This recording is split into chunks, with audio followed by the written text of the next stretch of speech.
So, the guy or gal that's just starting out in property management, they think you get a tenant, you put him in, he pays a rent, and it's not quite that easy.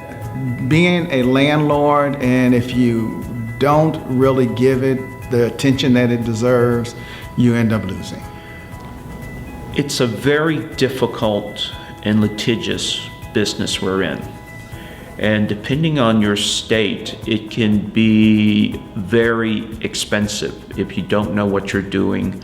Statistics will say that it's not going to work out fine all the time, and what you'll find is the downsides are going to erase any savings you might think you're saving by not using a property manager. Unless somebody really knows what they're doing and they've got the background and they've got the skills, otherwise it just costs them more money.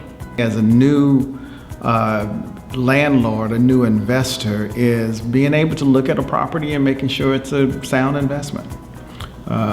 You really do need to have some expertise to look at it, to evaluate your property, your asset, so that you know what you're getting into financially. Property management is not something you can learn overnight, and most people who try to self-manage or do it on their own end up failing. I mean, you do have to do the background check, you do have to do a credit check, you do have to do an employment verification, you do have to do a rental history verification. There's just a lot of things that can trip you up along the way, and I think new landlords that try to do it themselves, they don't get it, You don't really have the experience to screen the tenants properly.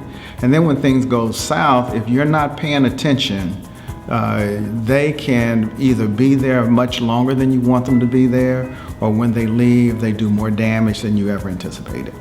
You have a family, you have a life, and if you cannot devote the time, and this is not your discipline, you're going to make mistakes. Now, while in my business, I may have the insurances and I have the resources to address those mistakes, you as an individual do not have the time, you do not have the resources, and quite frankly, you don't want to deal with, the emotional strain and drain. Why not let somebody else do it? Because you will make mistakes, and sometimes those mistakes will be costly. We offer a really great service. They want to check maintenance. What's their maintenance program? Is somebody going to be there, at midnight when there's a flood or fire or someone gets seriously injured? Is someone going to be there to follow up to make sure the maintenance got done? You want to make sure, like I said earlier, you want to make sure all the vendors are insured and licensed. You want to protect the owners.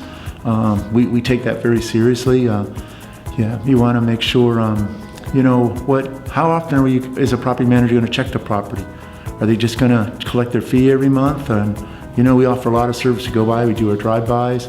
We have little tags we post on the door. It really helps the good rapport with the tenants. We never lose sight of the fact that we work for our owners, and but we take really good care of our tenants, and that's something we kind of interview with our owners too. Do you have the resources to take care of your house?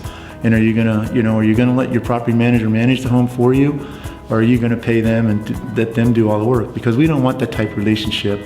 So, in all county, we're all licensed and insured with the Department of Regulatory Agency. So we want to make sure that we do all the things right, and they've set those agencies up to make sure things get done, and it takes years of experience. What's great about our business is that we can be nice people, but we can enforce the lease because it's all about our owners. We can say, hey, we need to protect our owner needs to pay their mortgage. We're nice people, but you need to follow the rules. We know where you're going to make money, where you're going to get your return on investment. We know those things. We do that. That's what we specialize in.